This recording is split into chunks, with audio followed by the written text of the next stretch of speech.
Hello, sis. I'm looking at souvenirs right now. What would you like? What have you been doing without contacting me at all? Huh. You were trying to contact me. I didn't notice.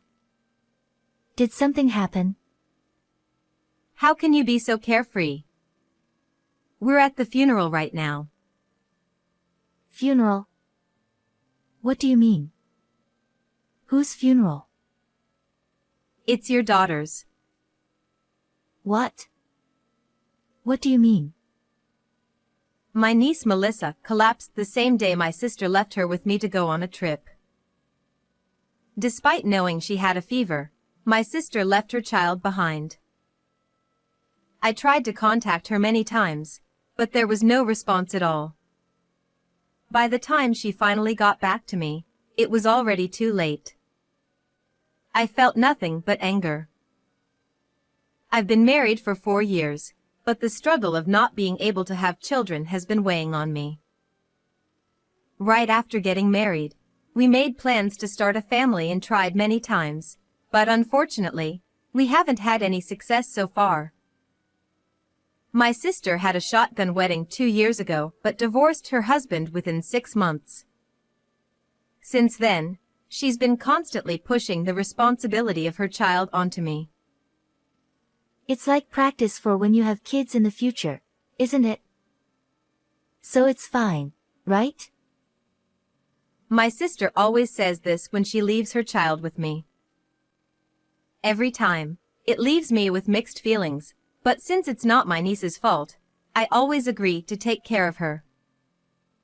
However, since she shows no consideration for me, I'm getting really tired of it. And this time, too. I'm going on a trip with friends for a week from tomorrow, and I'd like to ask you to look after Melissa again. Huh? Again? You already left her with me last week. I had work last week, so it couldn't be helped, right? Could you ask our parents to look after her sometimes instead of always relying on you? I have plans too. You're a housewife. What plans do you have? So why can't you? But for a whole week. I'll bring back souvenirs. And it's a trip abroad I've planned for a long time, so I can't cancel it. Then why don't you take Melissa with you? Children cause troubles to others, right? Besides, I want to enjoy myself alone. Melissa would feel lonely, and you're being too selfish. So, I'll drop her at your house before I leave on a trip tomorrow. See you later. Left with a one-sided conversation, all I could do was sigh. I talked to my husband about this when he came back from work. I see. Yeah. That's why I need your help too. Sorry, but I'll be on a long business trip tomorrow. Really? For how long? About 5 days. Could be a week if the negotiations drag on. So, during that time, I'll have to take care of her all by myself? Even if you say that, it's work. All right. If you feel it's too much, why don't you talk to your mom about it? The thought of having to take care of her alone for a whole week was overwhelming. At this point, I felt like giving up. My niece was very attached to my husband. Perhaps because she didn't have a father, she saw my husband as a father figure. There was a time when I took care of my niece before, and she had a severe night cry. I didn't know what to do, but my husband calmed her down, and everything turned out fine. But this time, I'm alone. I felt extremely anxious at the thought of facing a similar situation again. Then, on the day of my sister's trip, my husband left early in the morning for his business trip, and I was left waiting for my sister alone. All right then, take care. As my sister hurriedly tried to leave, I noticed something was wrong with my niece. Melissa, your face looks a little red. doesn't it? Oh, she's had a slight fever since this morning. Huh? Are you really leaving her like this? But I've been looking forward to this trip for so long. There's no way I'm not going. But even so, she has a fever, take her to the hospital at least. It happens a lot, she'll be fine. If you're that worried, you can take her to the hospital, right?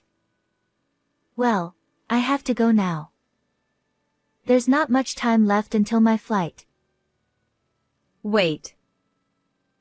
It'll be good practice for you when the child gets sick, right? You'll learn a lot. See you later. I couldn't believe she would leave a child with a fever and go on a trip. Seeing my niece looking tired, an indescribable anxiety washed over me. She's only 2 years old, so I couldn't give her over-the-counter medication. Luckily, it seemed like just a slight fever, so I cooled her head and put her to bed for now. I didn't know what else to do, so I called my mother for advice.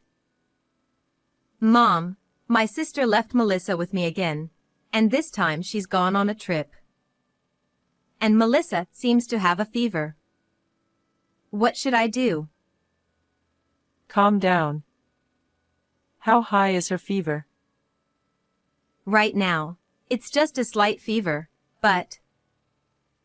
Then let's keep an eye on her. If she has convulsions or seizures, call an ambulance immediately. All right. If anything happens, call me right away. Hearing my mother's words eased my anxiety a bit, but I couldn't bear it for a whole week like this. Even though it's just a slight fever, watching her struggle with her small body made me feel more and more distressed. And that night, my niece's condition suddenly worsened. Her fever shot up rapidly, and she began to suffer, so I quickly called an ambulance. And then, I tried calling my sister, but for some reason, the call wouldn't go through no matter how many times I tried. Why isn't it working? Because she's overseas? So, I contacted my husband, but I couldn't reach him either. Perhaps the signal was out of range. All I heard was a heartless announcement. Feeling overwhelmed with anxiety, I contacted my mother, and she came over immediately.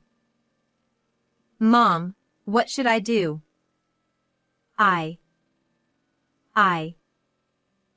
It's going to be okay. The doctor is with her. There's nothing to worry about. However, despite the efforts of the medical team, her condition deteriorated rapidly. I kept trying to contact my sister every hour, but still couldn't get through. And then, 4 days later. No. It can't be. It's not true. I'm sorry. Melissa passed away. A mere 2-year-old child, unable to see her mother one last time. I didn't know what to do anymore. I just broke down in tears. It's not your fault. There was nothing you could do. I know. But still, why can't we reach her? I know, Mom. I should have asked where she'd stay at least if I knew this would have happened. I was overwhelmed with feelings of regret as I entrusted Melissa's body to the funeral home, despite how heartbreaking it was.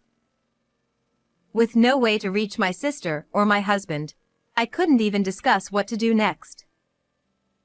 My husband's trip was supposed to end tomorrow, so all I could do was wait for his return. Seeing how worn out I was, my mother kindly suggested I take a rest, and I was finally able to get some decent sleep after 4 days. The next day, I contacted my sister again in the morning, but the result remained the same. And then, my husband, who was supposed to come back, didn't return. Worried that his business negotiations might have been extended, I decided to contact his company. However, I was told that my husband hadn't been on a business trip at all, but he had taken a week of paid leave instead. I had a bad feeling. I tried not to dwell on it before, but Melissa was very fond of my husband, and he seemed to get along well with my sister too. My husband often complimented my sister, even in front of me, and she seemed delighted by it. Moreover, whenever my sister left Melissa with us, my husband would come home late, and recently, they even came back together sometimes. Once I started to doubt, more and more questions arose. This time, they left on the same day. They've gone for the same number of days. Is it really just a coincidence? I thought there might be some evidence, so I checked my sister's Instagram. There, I found several photos dated 2 days ago showing her enjoying room service in a hotel room. As I looked closely at the photos, I noticed my husband's reflection in the mirror. I became convinced that they were having an affair. Leaving a sick child behind for a cheating trip. And with her sister's husband. That's absolutely unforgivable. I saved the images and managed to get the divorce papers amidst the preparations for Melissa's funeral. 2 days later, Melissa's funeral was held with only close relatives present. Why isn't she here? Still no word from her? No, not yet. Not being at her child's funeral. What kind of mother does that? Unbelievable. Finally, my sister contacted us while our parents were furious. Hello, sis. I'm at the airport right now, looking at souvenirs. I was thinking of what to get since I'm coming back today. Also, I wanted to thank you for taking care of Melissa. What have you been doing all this time? Just on a trip. I called you many times. Why didn't you answer? Huh. Sorry, I didn't notice. Maybe because I was overseas. Anyway, is there anything you want? I'm in the middle of a funeral right now, so let's talk later. Huh. Whose funeral? It's your daughter's. Huh. What do you mean? Melissa passed away 2 days ago. Wait, I don't understand. It's because you left Melissa, who had a fever. She kept calling out mommy, mommy until the end. It's as if you've killed your own child. Wait, hold on. If you can't believe it, then come back home right away. That night, unbelievably, my sister returned home with my husband. As I watched my husband comforting my sister, who was breaking down in tears as she looked at the picture of Melissa, I felt a sense of disgust. I'm sorry. If only I had been there for you. I'm really sorry. I'm sorry to interrupt you crying, but there's something I want to ask you. What is it? Since the night you went on your trip, I've been trying to contact you every day. I called you, I sent emails, and messages on WhatsApp. But I never heard back from you. Why? Well, that's because I was overseas, so my phone didn't work. Well then, what about this?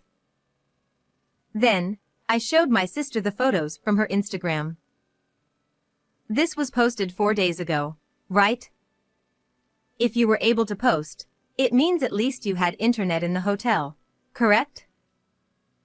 Well, that's... You noticed my messages, but you chose not to respond because it was inconvenient for you, right? That's why my WhatsApp messages were never marked as read. But that was because you simply didn't want to communicate with me. Am I wrong? That's not true.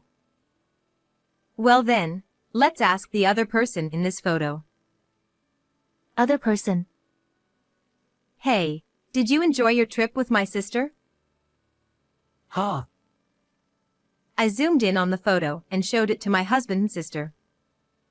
They turned pale. Both of our parents were also staring at the photo with wide eyes. Clearly, the person reflected in this mirror is you, isn't it? How do you explain that? Ha! Maybe it just looks like me. I mean, I was on a business trip. I contacted your company. They told me you were on leave. And for a whole week. If it wasn't you, then where were you? Seems like you had quite the fun time, huh?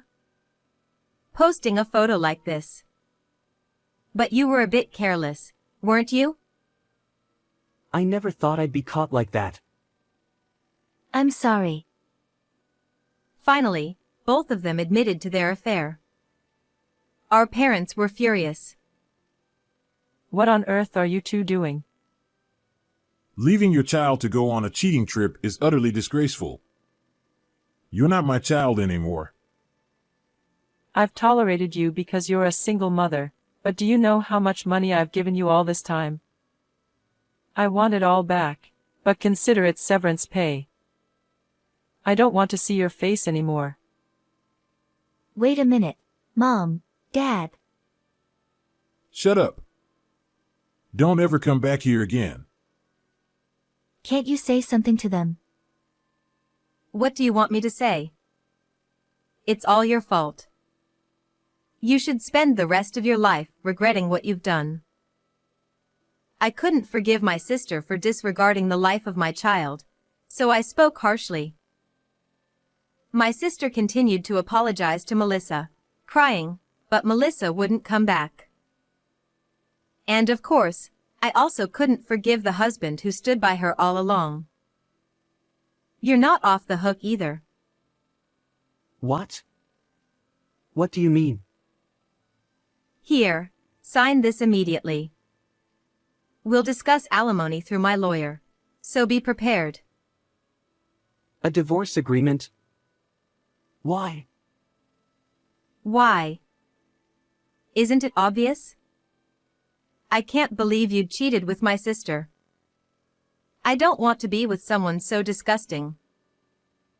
Wait a minute. I'm sorry. We can work this out if we just talk. Seriously? How can I have a proper conversation with someone who lied about a business trip to go on a cheating trip? Well, that's... From now on, communicate through my lawyer. I submitted the divorce papers to the city office, and both of them agreed to pay me a combined total of $50,000 in alimony. I decided to leave the house and move back to my parents' home. I'm back again. Sorry. What are you saying? You're our only daughter. Don't worry about it. That's right. If it means avoiding being with someone like that, you can stay here as long as you want. I'll be staying here for a while. Thank you. Afterwards, it seems my sister and husband got together, but their values didn't align, and they broke up after about 6 months. My sister ended up working tirelessly day and night to pay off the alimony, and now she lives in a rundown apartment, barely making ends meet. As for my husband, he worked at the company for a while, but his affair was exposed, making it uncomfortable for him to stay. After repaying the alimony, I don't know where he went. Well, it really doesn't matter to me anymore. I'm living a leisurely life without anyone pushing anything onto me. I've been planning a trip with my parents, and I'm glad I finally felt a sense of freedom after a long time. Although I'm happy to be single for a while, I still want children, so I hope to find a wonderful partner someday.